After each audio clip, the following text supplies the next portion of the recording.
There's none like you. No one.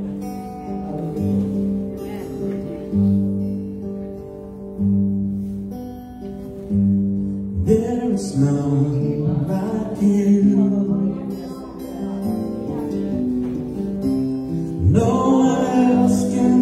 touch my heart like you do, and I can search for all eternity, Lord, and find there is none like you. There is none like you. No one else can touch my heart like you do, and I can search for all eternity, Lord, and find there is none like you.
Praise the Lord, Lord. We thank you, God. We bless you.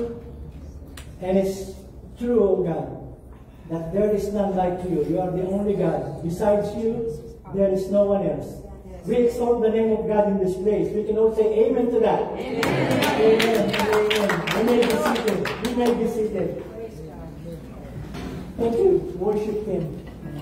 Thank you so much.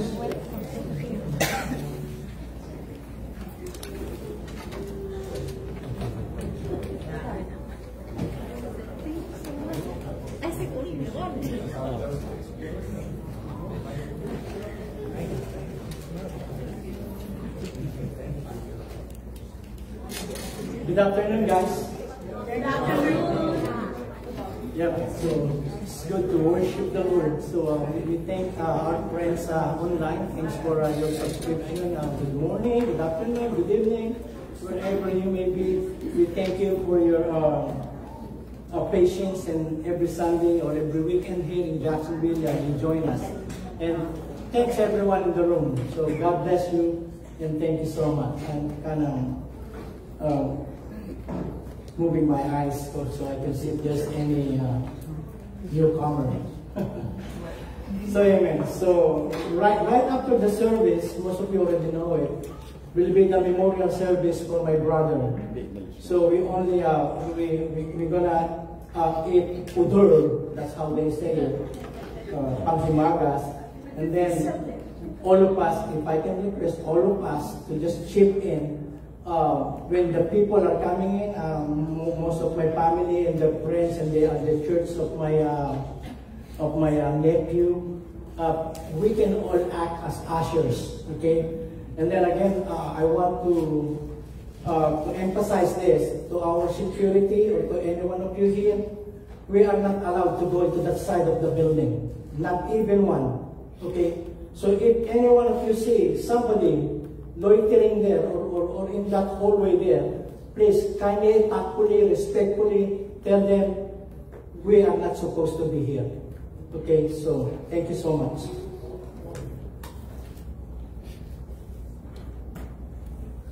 We're going to learn a lot this afternoon.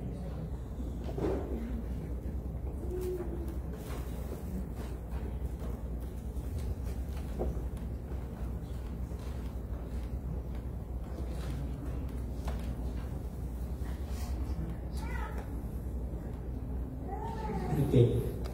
So there are a lot of obscure characters in the Bible that you will only find reference to them probably in one verse or two verses in the entire Bible. And yet, there's a lot to learn in the faith or in the life that they live that will benefit us in our Christian walk. The first one, I don't know if you remember these two ladies, Shiphrah and Puah.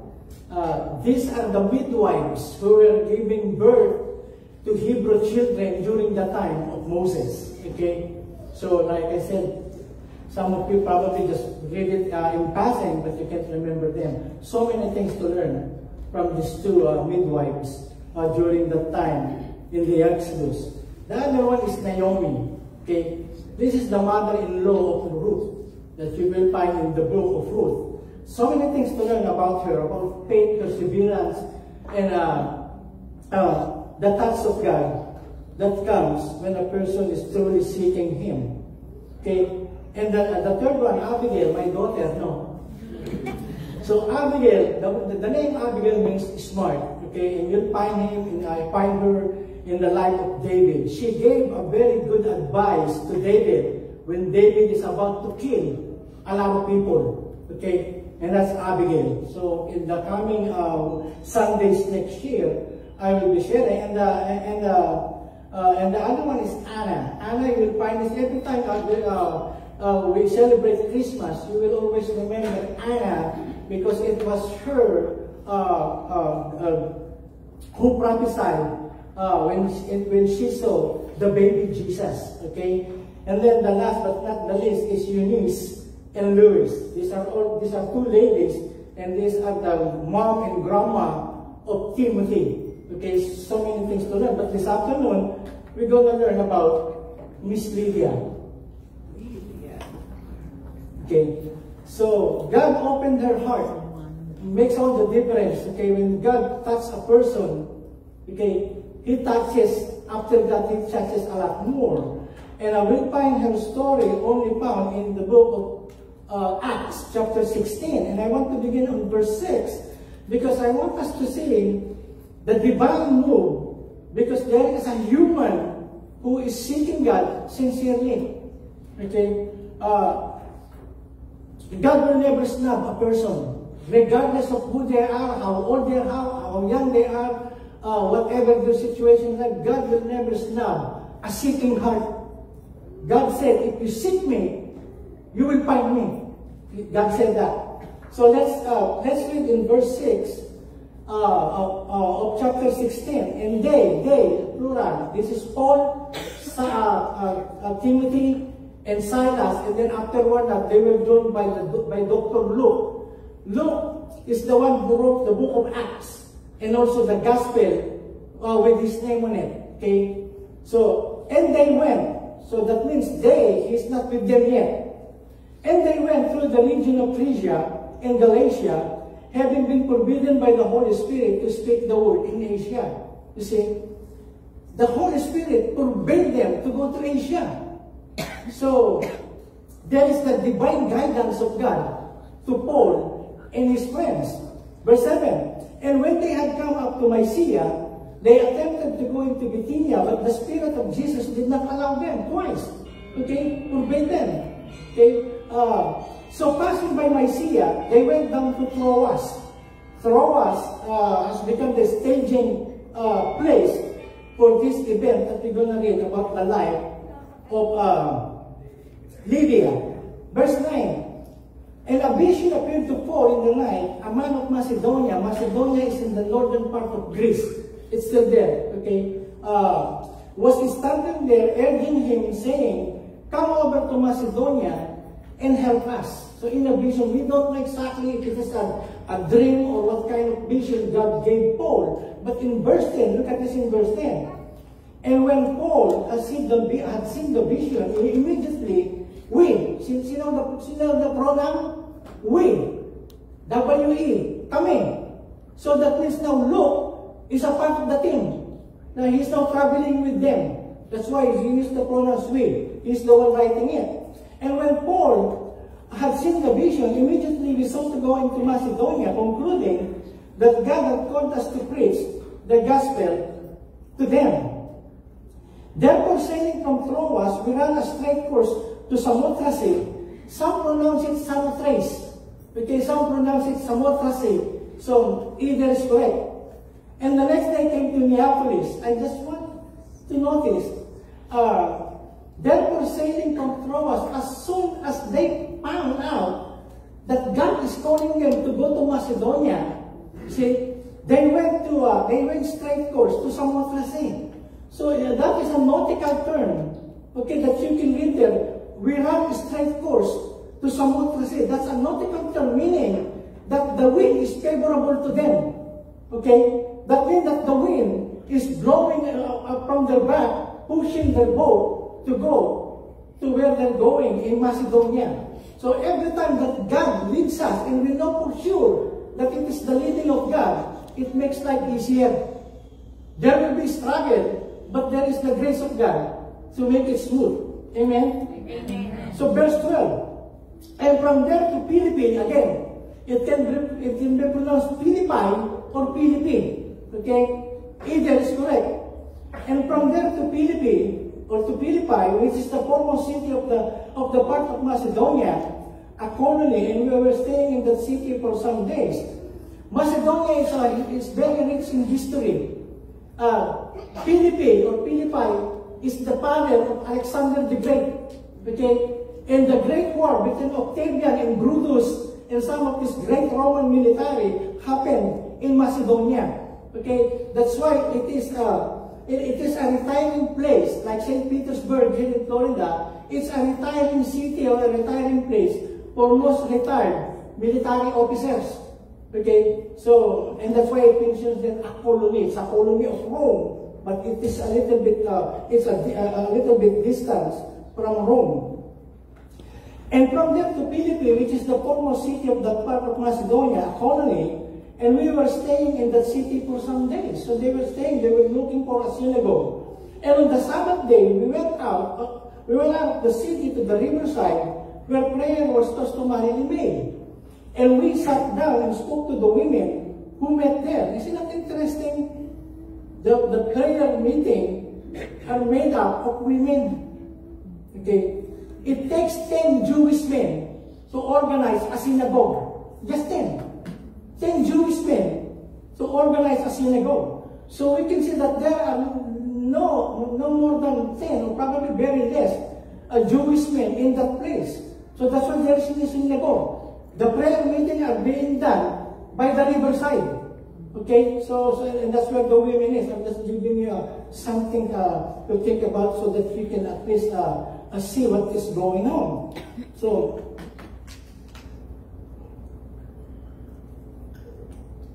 and it was the Sabbath day. See, it's always good to be in the church on Sunday or on Sabbath day. Okay, because a lot of good things from God happens when during that time when there's a gathering of godly people. And on the Sabbath day, we went out of the city, I'm reading it again, to the riverside where prayer was customarily made. That means it's their custom to meet there. And we sat down and spoke to the women who met there. And now here comes now Lydia. One of them was Lydia from Thyatira, a merchant of expensive purple cloth. So she's a businesswoman, an entrepreneur, who worshiped God. As she listened to us, look at this, the Lord opened her heart, and she accepted what Paul was saying. Okay, let me read again. Are you reading it? Okay. One of them was Lydia. One of the women was Lydia from Thyatira. Okay, it's a bit distance from Philippi. Okay, so at this time, Lydia is already residing in Philippi, a little bit northwest of where she came from. A merchant of expensive purple clothes who worshiped God. As she listened to us, the Lord opened her heart and she accepted what Paul was saying. Okay, I'm going to go back there, but I just want to read, okay? True faith, genuine faith, comes from hearing the good news. And people hear the good news when someone tells them about Christ. If it is not about Christ, it is not good news. I'll say it again. If somebody is telling that they're preaching the gospel, or the good news, the gospel, the good news is just same word, or a similar word. If it is not pointing to Jesus Christ, then it is not the gospel of Jesus Christ. Okay? So when someone tells them about Christ, so faith comes by hearing. So she was there. As she listened to us, the Lord opened her heart. So Lydia probably is a proselyte. She probably is a Gentile. Okay, not Jewish, but a Gentile who converted to Judaism, and she loves the God of the Jewish people. Okay? So, and she said, as she listened to us, I remember somebody, but it's not only one time, somebody, I just heard, somebody came to our church here, and I just heard for the first one time, and then she said to one of our friends, I still don't understand a lot of things. I still have a lot of questions about what is being preached here, what we believe, and things like that. Be patient. You can never learn a lot of things from God in just 1 hour of being in church. Okay? It takes a lifetime of coming to church to learn from God. So just one-time attendance will not answer all your questions. But like Lydia, keep coming, keep coming. Okay, keep coming. She went there. Okay? So finally, when Paul arrived and his team, they preached to them the gospel of Jesus Christ. She already knows some about the God of the Jews, but not yet about Jesus Christ. Okay? But when Paul came and preached to them, she listened. She paid attention. You see what happens? You know, the Bible has a lot of saying that they have ears, but they are not listening. They have eyes, they can see, but they are not perceiving. See? So it is important that you listen, because as soon as when you listen, then that's when the Holy Spirit God begin to speak to you. Okay? So we are living in a world that we are distracted by a lot of things. I've seen people that are already in church, service is already going on, and they're still browsing their Facebook. I remember I have a teacher in math in second year high school. If she sees us, any of the students, if she sees them not paying attention, anything she can grab on, she will throw. Can you imagine if I throw this? I will not do that. It's going to be a lawsuit. Okay?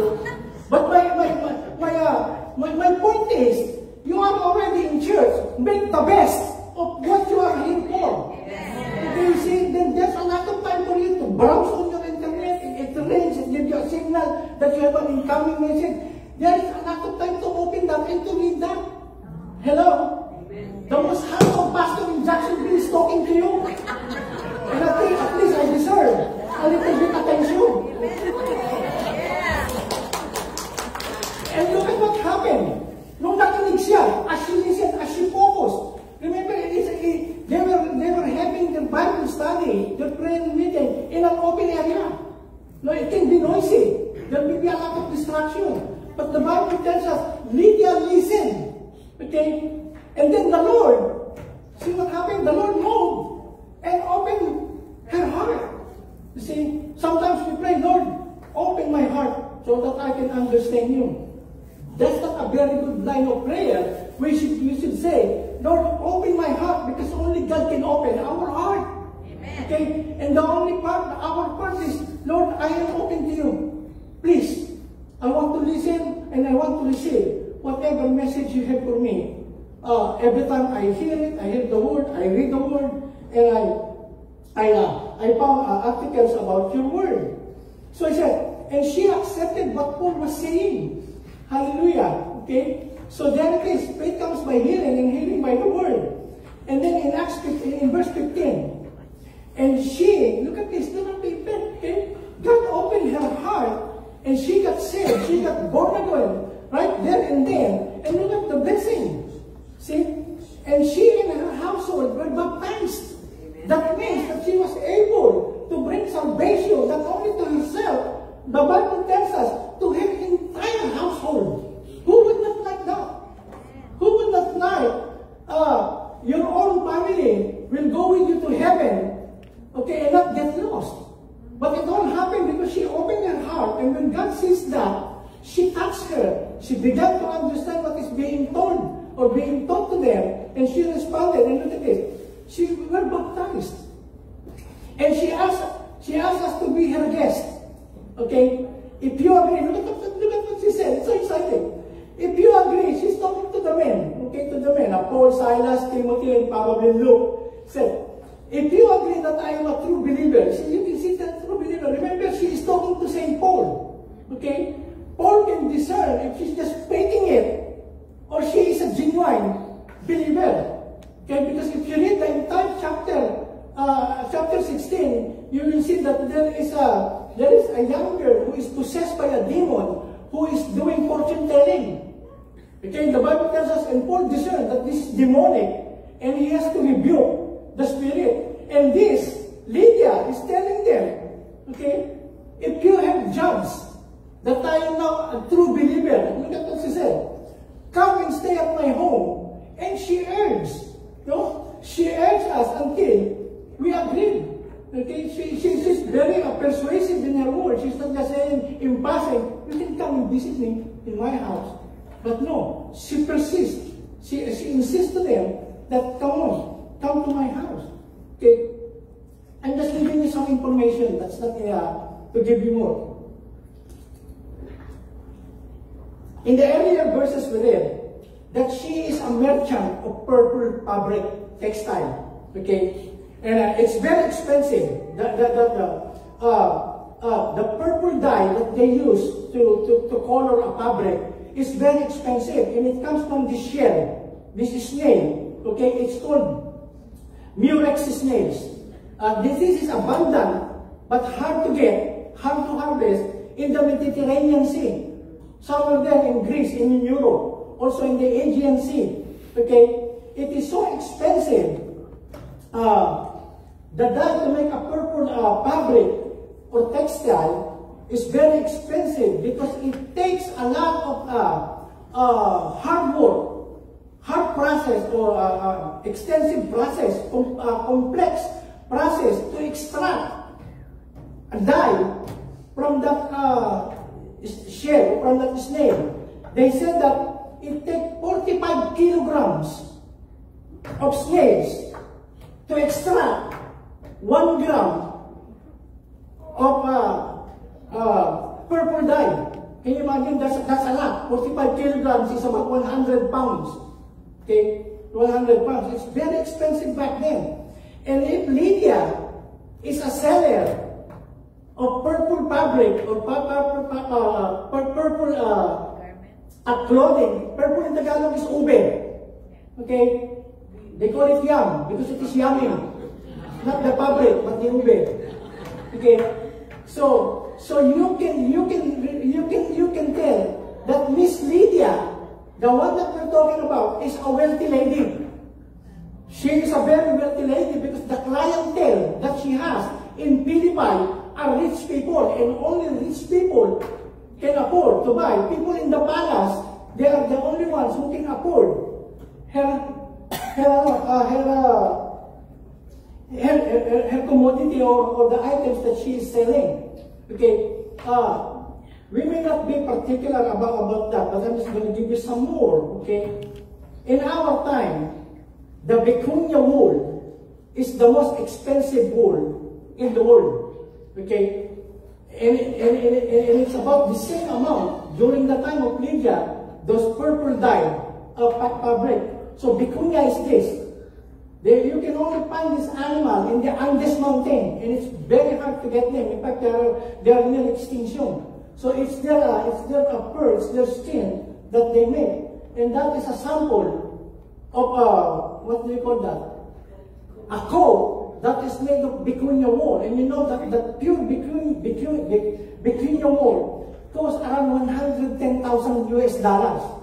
You see, that's very expensive. And not only it is expensive, it's very elegant. They said that if you wear a coat like that, you are not only wearing a dress or a cloth, but you are wearing a legacy. 110,000, that's almost a price of one house. You see? And that is what Lydia was selling. So you can have an idea that this lady is wealthy. Three things I want you to learn this afternoon from her. And first is be a part of the family of faith. There is no such thing as a Lone Ranger believer. Okay, I will just stay home, watch different evangelists on TV of my choosing and stay. No, it happened during the COVID time. Remember during COVID, when a lot of churches shut down and they don't allow many churches to come together in person because of it's communicable, a lot of people going to get sick. But then after COVID, that was after 2 years, when people are already opening, churches are already opening for a gathering like this, a lot of people have become used of not attending church. No, they just stayed home and they say, I'm just going to watch. No sweat. I don't need to go to tropic. I don't need to wear a different dress and things like that. But then you can never call yourself a Christian. Or yes, you can call. But there is no such thing as a Lone Ranger Christian. Like, okay? So be part of the family of faith. And look, going back again to that verse. And on the Sabbath day, we went out of the city to the riverside where prayer was customarily made. And we sat down and spoke to the women who met there. So this is a group, a small group of women. Now a certain woman named Lydia heard us, and she was a seller of purple from the city of Thyatira, who worshipped God. The Lord opened her heart to hear the things spoken by Paul. So it started here. But then, if you're going to go and look into the book of Acts, it is the custom of the believers. Once they got saved, once they heard the gospel, once they believed the gospel, that's the second thing that they do is to join a family of believers. Look at those many 3 verses in Acts chapter 1. And being assembled together with them. These are the believers. Assembled together. Nagkakatipon. Okay? And then in verse 6, therefore, when they had come together. You see? And then in verse 14, these all, the believers, these all, no exception, these all, continued with one accord. See? With one accord. In prayer and supplication with the women and Mary, the mother of Jesus, and with his brothers. So they are all in one accord. And I highlighted Mary. This is the earthly mother of Jesus Christ. And this is the last mention of Mary in the Bible. Okay? Look at that. They are not praying to her. Are they? Okay? Remember that she was not a statue. She was not a figurine at that time. She was a live being. Okay? With flesh and blood. She's breathing. They know her. But none of them worship her. None of them gave her flowers. None of them lighted a candle. For Mary, she is just one of them. Okay? Are you getting something? Yes. Okay, that's why I just want to emphasize that as a side menu.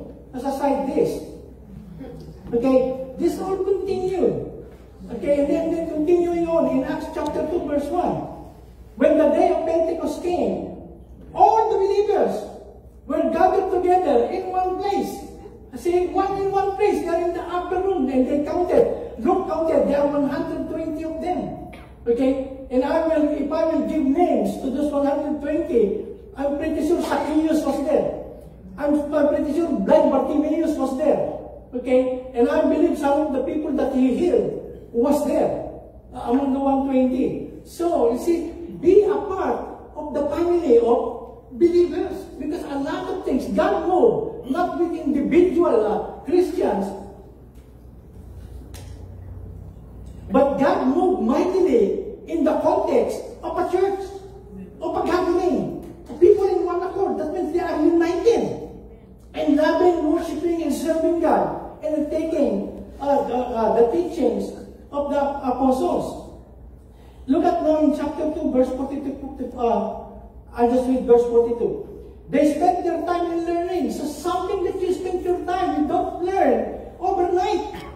You keep on coming, you keep on attending until you learn a little here, a little there, and a little here, until you grow and mature in your Christian faith.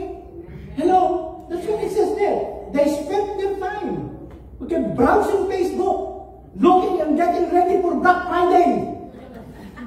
Hello? Can you imagine? We cannot attend Bible study at the evening of Black Friday because we're going to go shopping. Kinikilabutan ako. Okay. Set that aside, okay? I'm just getting your attention. Not on Black Friday, okay? But, from the apostles taking part in the fellowship, koinonia, fellowship, you see, fellowship, okay? And sharing in the fellowship meals with the prayers. That is a real koinonia, a real fellowship includes pagkain, food. And we Filipinos are very good with food. See? We eat rice as our main dish. And all our dessert is still made of rice. You cannot beat that. Puto, pansit, palitaw. They are all what? Rice. Sticky galang. Okay. So what I'm getting after you is, they what? They learn from coming together. They don't gossip when they come together. They don't talk a lot of things about other people, but they talk about the Word of God. They talk about Jesus. They talk about how God is so good to them, how God has changed their life, that now they are on a different way of going towards God instead of going to places that they should not be, especially 1 o'clock in the afternoon Sunday. Hello? I got those that said yes. 44 and 45. Again, all the believers continue. It's just together in close fellowship. Now, some people, I know some of you may be reason. Don't get mad at me. I will explain myself. I know there are times that you have on Sunday that after service, you really need to go. Okay, you have some emergency, you have some errands to do, you have to meet some people, some loved one, and that is all right. There's nothing wrong with that. But what I'm saying, in Tagalog muna, may mga Kristiyano, parang inaapoyan ng puwet kapag nasa church. Kailan ka matatapos, Pastor? How long you wanna be? Magdala ka ng kalendaryo. Kasi I don't go by watch, I go by calendar. Just kidding. All the believers continue together in close fellowship. Linger in church a little bit. And that's the purpose why we eat. For you to linger a little bit. Amen. Instead of hitting the parking lot. Kick-off starts at 4 o'clock. I want to see my God works. Hello? Sige. Or I want to watch that too. But there are things that are more important than a lot of things. Okay, verse 45. And this is still perfect. They would sell their property and possession and distribute the money among all according to what each one needed. So that's where you're going to learn generosity. Okay? When you're coming together, because you will see not all people in church are rich. Not all believers are well-to-do people. There are some who are really in need. And that's what we're doing. If you remember what Big Mike said on his prayer, we're going to help a lot in the Philippines, okay, especially this Christmas. But again, going back, they place themselves in a family of believers. Amen? Amen. Look at this, verse 46. Day after day, they met as a group in the temple. And they had their meals together in their homes. See? In their homes. Because they don't have church building back then. No, they don't have a structure like this. They all met in homes. Okay? Eating with glad and humble hearts. I like that part, eating. Praising God and enjoying the goodwill of all the people. See, they enjoy the fellowship. And every day, look at what happens. when we are one in our faith and enjoying one another in the fellowship of God, look at that. It is not a program. It is not our strategy that attracts people to church. It is not this human wisdom that adds people in the church. Look who adds people in the church.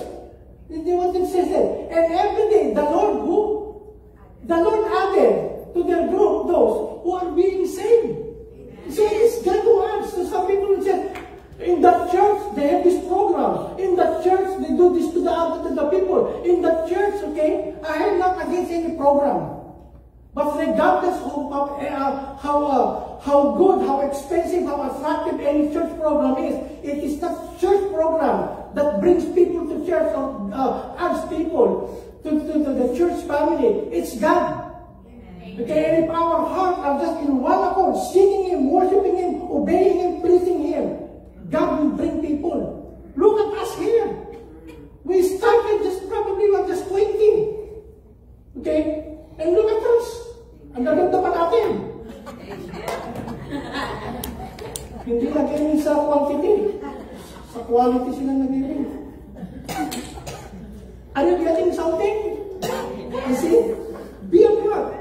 Pray hard.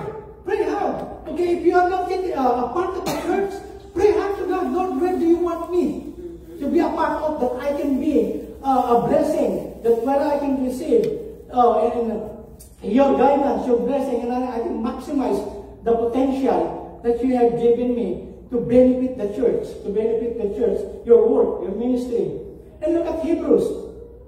Let us not neglect, huwag natin kaligtaan. Okay? Our church meetings, huwag natin kaligtaan yung sabi niya. Let us not neglect our church meetings as some people do, but encourage and warn each other. Okay? Especially now that the day is coming back again, is drawing near. Okay? And then I look at this promise of Jesus. Small groups. Okay? And then I say to you that if 2 or 3, so regardless of, it's not the quantity, the number of people. Again, I say to you that if 2 of you agree on earth concerning anything that they ask, it will be done for them by my Father in heaven. For where 2 or 3, look at that, we are more than 3. For where 2 or 3 are gathered together in my name, not in Pastor Eddie's name, not in the FFG or anybody's name. He said, for where 2 or 3 are gathered together in my name, what happens? I am there in the midst of them. So I believe that every time we come here, God is here. God is here. Okay, that's why if you have needs, if you have problems, if you have questions, talk to God while you are looking at me. I know I'm very attractive. But don't be distracted by that.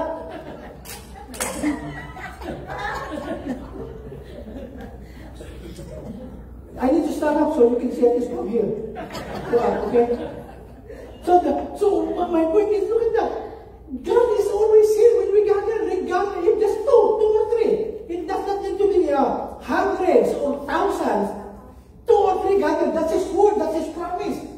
You gather, you come to me. That's why. When you really come seeking God in your heart and talking to God, you will not go out of the door the same way that you came in. Amen. You will always have something to tell other people. I was blessed because I came to church.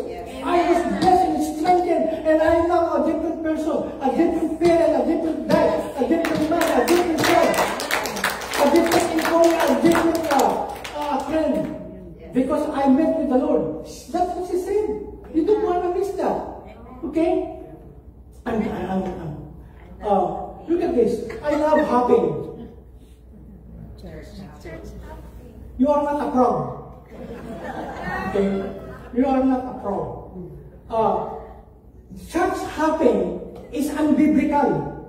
You know why some people, they're going to attend here, they're going to attend there.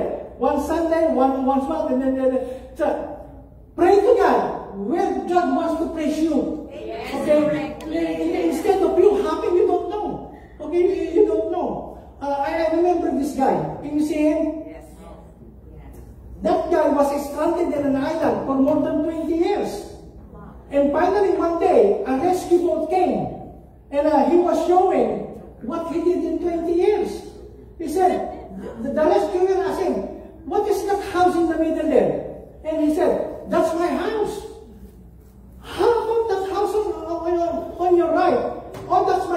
I used to go to. Okay?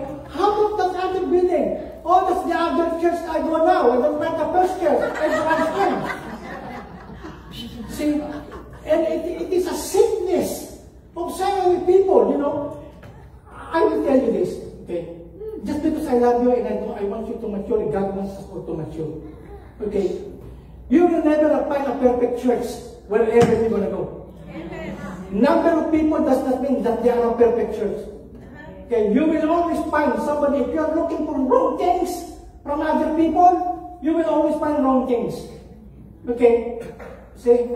So you will just be hopping around.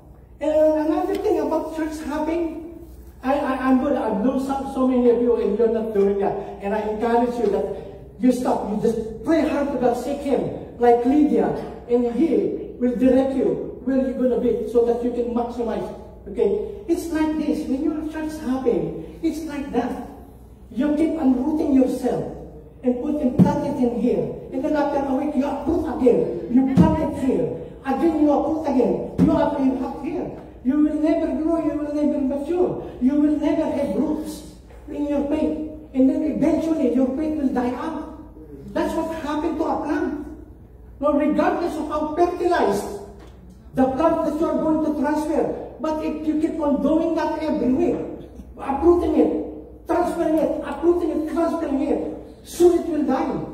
You see, at least you can see the picture of church happening. A believer who walks around doesn't experience real fellowship. It's only brief visits. And remember, when most churches, when you go there for the first time, they will like you. They will hug you, they will entertain you, they will see to it that you are accommodated. Try to live there for 10 years. Church is not an event. It is a what? It is a family. Because you don't go to your house Monday night, and then Wednesday night you go to your neighbor's house. Okay? Number two, okay, be a part of the family of God. Number two is, I have to hear it. Be open and responsive to the leading and move of God's Spirit. See, the Spirit of God moves in a setting like this. On the Sabbath, we went a little way outside the city in the riverbank. People will be meeting for prayer, and we started to speak with some women who gathered there. We were the ladies. And then there was Lydia. Do you know, if you read the entire chapter 16 of the book of Acts, it was a divine setup of God to touch Lydia. It was the Apostle Paul and Silas. They were in Lystra and Derbe, okay? And they're planning to go to Bithynia in Galatia, that is in the northern part, in Asia, because they want to evangelize. Nothing wrong with that. But the Bible tells us the Holy Spirit forbade them to go to Asia. So Paul is thinking, Lord, there's still a lot of people, lost people that needs to be saved. Why don't we just go a little bit northwest to Galatia and to Bithynia? And then the Bible tells us the Holy Spirit forbade them. Until one day in Troas, God gave Paul a vision of a man in Macedonia waving to him and says, come to Macedonia and help us. So they sailed to Macedonia for one purpose only. To what? To minister to a single woman named Lydia. You see the guidance of God? If you really seek Him, God will change history just for your sake. He will do that. He has done that. He will. I can go on into that. So just to touch Lydia, he arranged things for Paul and his team. And then in John, look in John. But when the Father sends the Comforter, the Holy, instead of me, and by the Comforter I mean the Holy Spirit, He will teach. The Holy Spirit will teach you much, as well as remind you of everything I myself and told you. That's the Holy Spirit. He will give you clarity of where He wants you to be. Okay? Every step He will. The steps of a good man are ordered by the Lord. You see, God will give you clarity. Lord, nalilito po, I'm confused. I want to make sure. And remember this. I'm talking to the household. I mean, to the head of the family, mom and dad. Be careful in the decision that you make with regards to choosing a church. Because your family, your children will go after you. They will follow you, especially if your children are still living under your roof. Okay? So you cannot afford to be what? To be hasty, to be assuming. You need to be clear. Okay? And that will happen if you are. If you are sensitive with the Holy Spirit and listening to God, God, where do you want me? Okay? Next day they traveled to Phrygia in Galatia, because I already mentioned this to you. They were forbidden twice. Okay? Because God does not want them to them. So instead they went on through Mysia province to the city of Troas. And then verse 10. See, when that settled in, we would go to Macedonia, for we could only conclude that God was sending us to preach the good news there. So there will be clarity. Bibigyan ka niya ng liwanag kung ano talaga ang gusto ng Panginoon para sa iyo. He will give you clarity. Okay? The third thing, and I will finish quick. Be open and responsive. That is the number 2. Number 3 is practice hospitality from a heart touched by God. Look at hospitality. Okay, I mentioned this to you one Sunday's previous. The Filipinos are known for our hospitality. Sometimes we don't feed good food to our own family, but when guests and visitors come, we prepare them the best that we can prepare. And you know that? Okay, I had a lot of experience, but we are known for our hospitality. I know some nationalities, they are also very hospitable. Okay? But in Tagalog, this is what hospitality is. Mabuting pagtanggap sa mga bisita. Magiliw na pagtanggap. Hindi na kasi mangot. Nadumihan yung carpet namin. Ako, pinasok yung sapatos. So they came into our house with their shoes on. Just vacuum it. Vacuum it. Okay? And if they have children, they spilled soda in your carpet. Don't die. Call Stanley, carpet cleaner. They will clean it for you. Then, mabuting pakikitungo. And kagandahan loob. We are good at that. Look at verse 15. And when she and her household were baptized, so they were all baptized, she begged us, saying, if you have God to be faithful, come to my house and stay. I want to accommodate you guys. God has blessed me with money. God has blessed me with a nice house, a big house. I can accommodate you. You see? So use your blessing to accommodate people, because you never know that you are what? Entertaining God's ministers, God's people. Okay? So that's what she said. The first thing that happened to her, she became what? Not only generous, but she's become hospitable. And in verse 14, look at this. They were in prison, and they were beaten so badly. Paul and Silas. Okay? They had some bruises. Look at verse 14. Paul and Silas left the prison, and to whose house they went? They went to Lydia's house. There they met the believers. See, Lydia's house has become the meeting place for God's workers. See, and that's a blessing. There they met the believers. They spoke words of encouragement, comfort to them, and left. Do you know the word hospitality? It's not the hospital that we know when we bring sick people. The word hospital or hospitality comes from 2 words. It means entertain and help strangers. That's what it means. Okay? So you are not just inviting them to show up your house to them so that they can have a walk in, but you want to show them accommodation and also to restore them. So your house has not only become a place where they are restored, but your house is become a place where they are able to be strengthened so they can pursue their calling as missionaries. Do you know the word restaurant? In our language in France, we pronounce it restaurant. Très profond. Comment ça va beau? You know restaurant? It means to restore something that was gone. You go to a restaurant to what? To eat, so that your strength will be restored. You know, some of you are looking at me. I want buffet. Don't do it. Don't do it. Okay? So become hospitable. Open your house. Amen. Pastor, we only have 2 bedrooms. It's a small house. Open it. Open it. And if you have 5 or 6 beds, we're not going to sleep there. Okay? We're just going to go there to do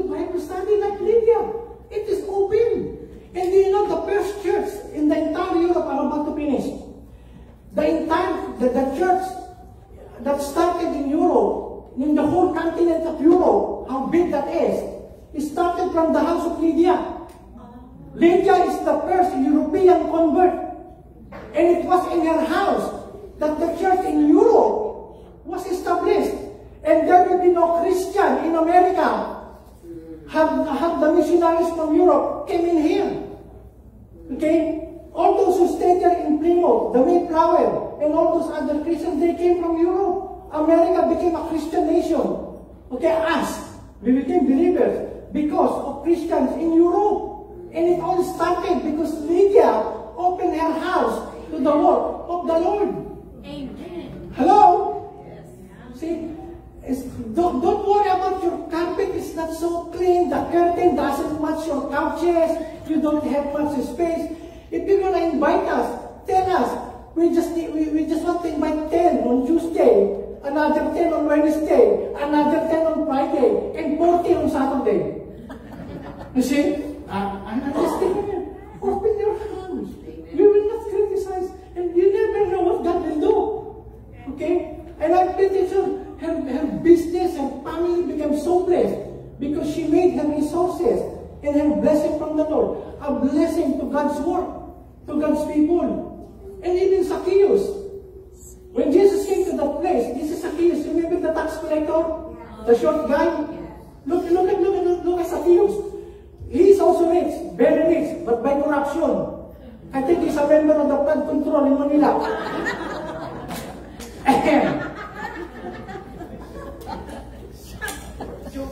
When Jesus came to that place, he looked up and said to Zacchaeus, because he climbed a tree, "Hurry down, son. Hurry down." This is Jesus Christ talking.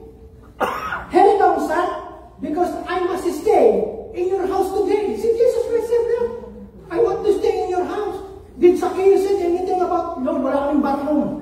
You don't have any bathroom," or things like that? Look at Zacchaeus. He hurried down from the tree, and welcomed Jesus with great joy. You see, with great joy. This is Zacchaeus. Timothy. He must enjoy having guests in his home. Every leader in the church must be hospitable. Amen. Romans, contributing to the needs of God's people, pursuing the practice of what? Hospitality. It's being encouraged. Amen. And then 1 Peter 4:9, be hospitable to one another without what? Without grumbling. No, with an open heart, with a smile. And then open your homes to each other without what? Without complaining. Tagalog. Tanggapin ninyo sa inyong tahanan ng isa't isa ng maluwag sa puso. May dala man ng pagkain o wala. Tanggapin. Hello? Pumunta na ng walang dala, nagtugo pa. Papuntahin pa rin. Ibatin. Okay? It's not a reason why not. Let brotherly love continue. Do not neglect to show hospitality. It's repeated again. And look at this. An open heart, like Lydia. An open house. Amen. What we learn, be a part of the family of faith. If you haven't decided yet what church you're going to go to, I invite you to come here. Okay, to come here. Be a part of this church. And then be open and responsive to the leading of the Holy Spirit. The third, practice hospitality. Amen? So if you haven't come to Jesus yet, come to Him. Come to Jesus.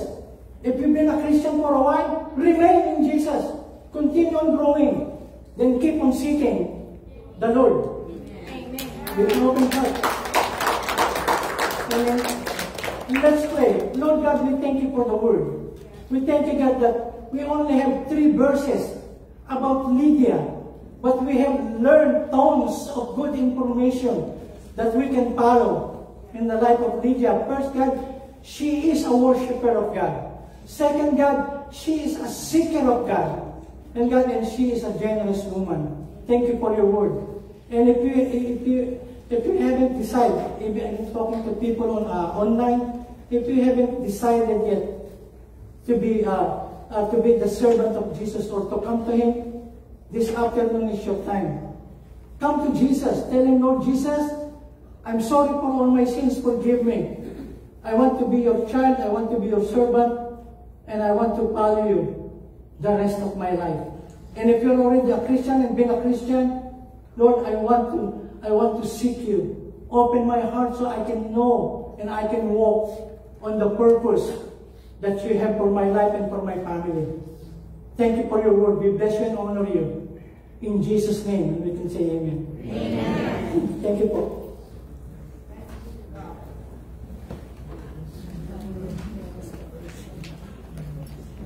We're gonna sing Tagalog.